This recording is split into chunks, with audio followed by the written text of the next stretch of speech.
One of the things we see more often than we wish existed is this desire for high-level dashboards without doing the fundamental work necessary to actually improve the shop floor and then feed those dashboards with trusted, accurate data.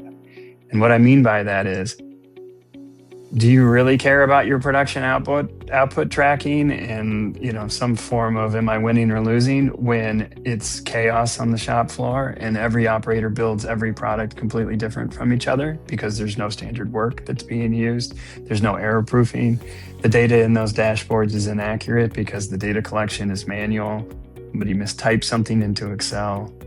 Like, how far can you go when your foundation isn't right? At PICO, what we believe in is you have to get the foundation right.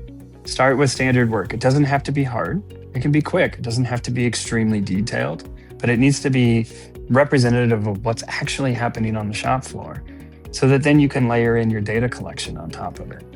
Manual to start. Then add in things that are simple. Barcode readers, badge readers for your employees, like what they go in and out of the building with. Maybe a printer, torque tools, cameras. It can grow and grow over time. You get better and better information as you go.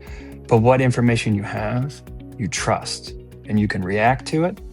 And it allows you to then go solve these high-level goals that the executives have. But often people forget, if you have a bad foundation, everything that's fed up to you in data is untrustworthy. The odds of it working out is very, very low.